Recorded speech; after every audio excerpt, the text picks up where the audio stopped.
하나님 우리 아버지와 주 예수 그리스도로부터 오는 은혜와 평강이 지금 이 시간 각 가정에서 가정 예배를 드리시는 팔복교회 성도 여러분들과 함께 하기를 바랍니다. 성도 여러분, 우리의 주님이신 예수님께서는 우리와 똑같은 육신을 입고 이 땅에 내려오셨습니다. 그리고 당신의 통전적인 삶의 실천을 통해 하나님 사랑과 이웃 사랑을 우리에게 친히 보여주셨죠. 그리고 마침내는 예수님께서는 우리의 죄를 대신 짊어지시고 십자가 위에서 돌아가신 겁니다. 하지만 이런 예수님의 허무한 죽음은 예수님을 따르던 제자들에게는 큰 상실감과 함께 실망을 안겨주었을 겁니다. 이제 예수님의 가르침은 예수님 전에 자신이 그리스도임을 자청하던 사람들처럼 우리 인간의 역사 속에서 사라지는 듯해 보였습니다. 하지만 성부이신 하나님께서는 예수님이 장사되신 후 3일 후에 예수님을 죽음으로부터 일으켜 세우셔서 예수 그리스도의 가르침이 거짓이 아니라 참된 가르침이었음을 하나님 스스로가 이 세상에 증명해 보이신 겁니다. 이후 예수님께서는 40일 동안을 이 땅에서 시리에 가득 찬 제자 공동체를 다시 세우시고 마침내는 하늘로 승천하셨습니다. 그 후 50일이 되던 날 드디어 예수님께서 약속하신 성령이 당신을 따르는 공동체에게 부어짐으로써 이 땅에 교회가 탄생된 겁니다. 이 성령 강림으로 인한 교회의 탄생은 창세기에서 인간의 이름을 이 세상에 널리 알리고자 하늘 높이 바벨탑을 쌓다가 결국 하나님으로 인해 언어가 혼잡해져서 이 세상으로 흩어진 사람들이 성령으로 말미암아 하나 된 놀라운 은혜의 사건이었습니다. 즉 죄로 인한 흩어짐이 다시 하나가 되는 회복의 사건이었던 겁니다. 그 교회는 사도행전이 우리에게 보고하듯이 날마다 사람들이 성전에 모이기를 힘쓰며 주님께서는 구원받는 사람을 교회에 날마다 더하게 하셨다고 합니다. 하지만 이내 교회에 박해가 있었습니다. 교회는 오히려 이 박해를 통해 더욱더 세상 속으로 퍼져나갔죠. 유대인 그리스도인들로 주로 구성된 예루살렘 교회와 이방인 그리스도인들로 주로 구성된 안디옥 교회가 서로의 갈등으로 말미암아 분열될 수도 있었지만 사도 베드로와 야고보 그리고 사도 바울의 친교의 악수를 통해 이 인간적인 분열을 극복하고 주님의 은혜 가운데 다시 합쳐진 겁니다. 하지만 이런 사도들의 교회 일치를 위한 노력은 결국 무너지고 동방교회와 서방교회로 나누는 교회의 1차 분열이 있었습니다. 그 후 우리 루터교인들이 잘 알듯이 1517년에 일어났던 종교개혁으로 인해 서방교회 내에서 로마 가톨릭교회와 개신교회로 또 나뉘어지게 됩니다. 이후에는 이제 개신교회 내에서 여러 가지 신학적인 이유로 각 교단이 파생된 겁니다. 우리 한국교회의 초기 역사에서도 외국 선교사들이 다양한 교단적 배경을 갖고 있었음에도 불구하고 그들은 한국교회 내에서만큼은 하나된 교회를 이루기 위해 부단히 노력했습니다. 하지만 결국 초기 선교사들의 이런 노력에도 불구하고 한국교회는 때로는 신학적인 이유로, 때로는 이데올로기적인 이유로 계속 분열해 나갔습니다. 그래야 이제는 아주 다양한 전통을 가진 교회들이 한국교회에 많이 생긴 겁니다. 인간의 역사 속에 다양성이 존재한다는 것은 결코 나쁜 것이 아니죠. 하지만 주님의 몸된 교회는 교회의 머리가 한 분이신 예수 그리스도이듯이 교회도 하나일 수밖에 없는 겁니다. 이런 이유로 현대에는 교회 일치운동이 일어났으며 이런 교회의 일치운동의 일환으로 제안된 것이 바로 그리스도인 일치기도주간인 겁니다. 이런 운동의 배경으로 지구의 북반구에 속하는 교회들은 교회력으로 유대인의 사도였던 사도 베드로의 고백을 기념하는 날인 1월 18일부터 이방인의 사도였던 사도 바울의 회심을 기념하는 1월 25일까지, 즉 총 8일 동안을 그리스도인의 일치기도 주간으로 지키고 있죠. 이러한 기도 주간을 저희 팔복교회는 지난해인 2020년도부터 이 기도 주간에 함께 참여하고 있는 겁니다.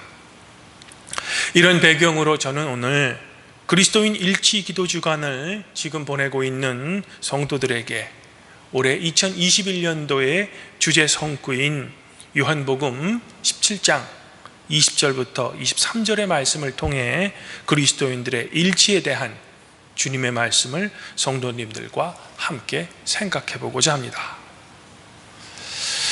성도 여러분, 오늘 말씀에 따르면 예수님께서는 돌아가시기 전날 밤에 하나님께서 당신에게 주신 제자들의 일치를 위해 이렇게 기도하셨다고 합니다.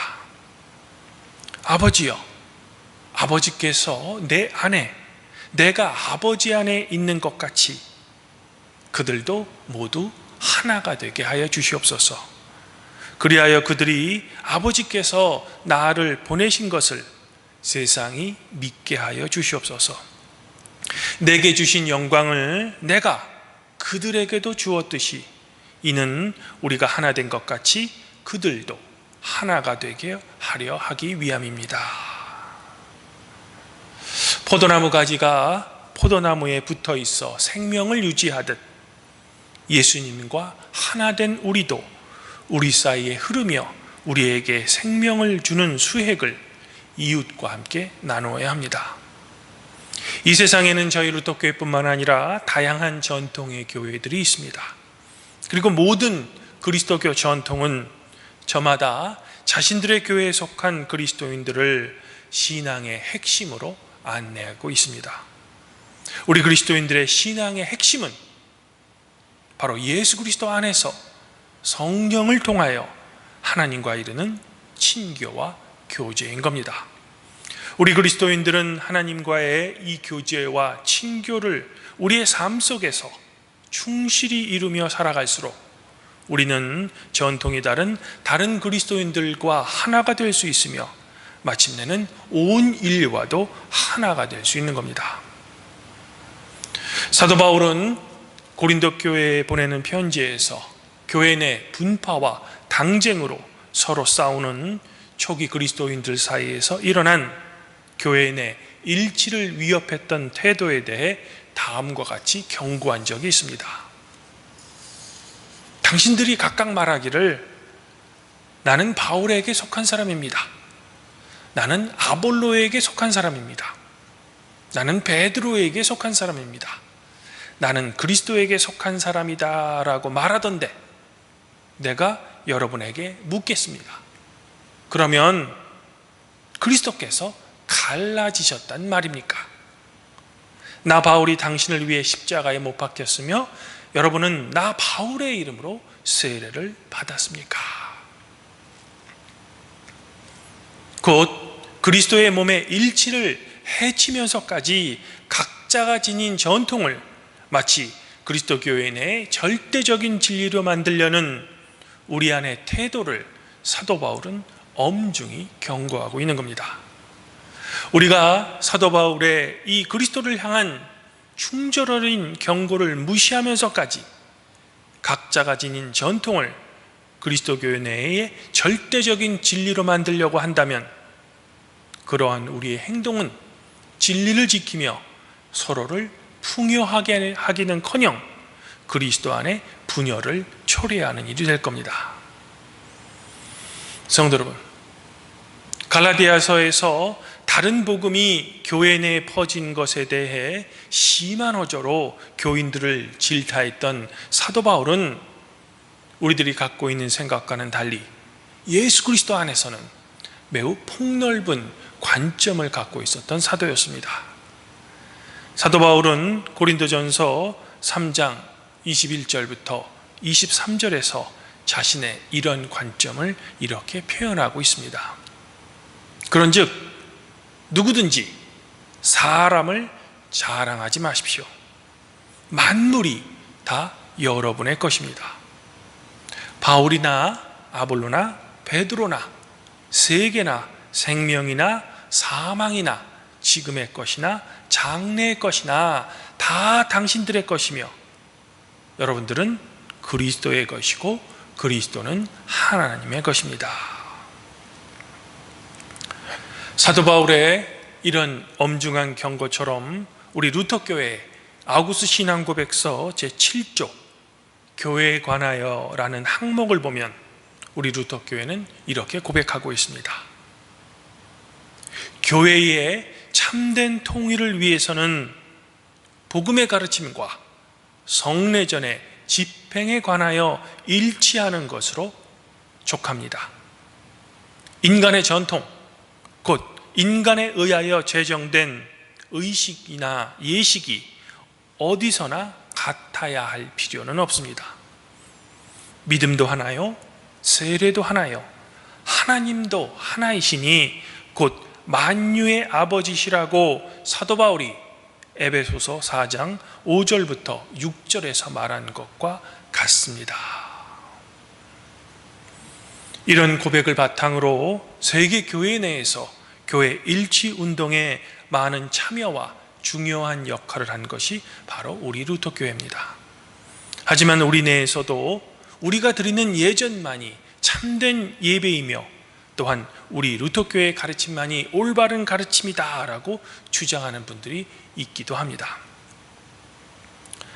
주님 안에서 한 형제 자매인 팔복교회 성도 여러분, 우리의 주님이신 예수 그리스도의 뜻은 다양한 전통의 그리스도인들을 일치와 화해의 길로 인도하십니다. 또한 우리의 기도를 당신의 기도에 연합해 주시죠. 예수님께서는 포도나무에 수액이 흐르듯 생명과 사랑이 우리 전체 공동체에 흘러넘쳐 그리스도인 공동체들이 한 몸이 되길 바라고 계십니다. 그러나 예나 지금이나 우리 인간이 함께 살아가는 것은 쉽지 않습니다. 우리는 자주 나약한 우리의 한계에 직면하곤 합니다. 또한 우리는 자주 공동체에서나 교회 내에서나 가정에서 우리와 가까운 이웃들을 사랑하지 못합니다. 심지어는 그 관계가 완전히 깨어질 때도 있죠. 하지만 우리는 예수 그리스도 안에서 끊임없이 새로 시작하며 연민을 입으라는 초대를 주님으로부터 왔습니다. 하나님이 아브라함을 부르셨듯이 우리 또한 당신의 품으로 우리를 부르고 계십니다. 그리고 하나님의 은혜를 입은 아브라함이 마므레 상수리 나무 아래에서 새 천사를 환대했듯이 우리 또한 우리 주변에 다른 사람을 환대하라고 요청하고 계십니다. 우리가 하나님께 사랑받고 있다는 인식이 우리 안에 있다면 우리는 장점이든 단점이든 우리의 있는 그대로의 모습으로 서로를 환대할 수 있을 것입니다. 바로 그때 우리의 주님이신 예수 그리스도께서는 나와 너의 그리스도인 공동체 가운데 함께 서 계시는 겁니다. 이제 마지막으로 저는 우리 개신교 내의 영성 공동체인 떼제 공동체의 자료집의 일부분을 성도 여러분들에게 소개해드리면서 저의 설교를 정리할까 합니다. 여러분은 가진 것이 없어도 사랑의 친교를 이루는 그리스도의 몸인 교회 안에서 화해를 일구어내고 계십니까? 나눔의 소중함을 통하여 힘을 얻고 기뻐하십시오. 여러분은 더 이상 혼자가 아닙니다.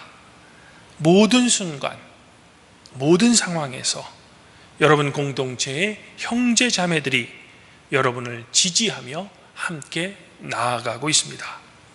여러분은 그들과 함께 예수 그리스도 안에서 친교의 모범을 이루며 살아가도록 부름을 받았습니다.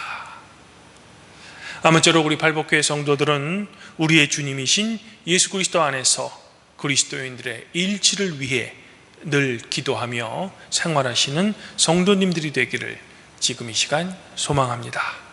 그리하여 생명의 수액을 언제나 공급해 주시는 예수 그리스도의 은혜가 성도 여러분들 자신과 여러분들의 가정에 항상 충만하시기를 주님의 이름으로 간절히 축원드립니다. 그리하면 모든 지각에 뛰어나신 하나님의 평강이 그리스도 예수 안에서 성도 여러분들의 마음과 생각을 지켜주실 것입니다.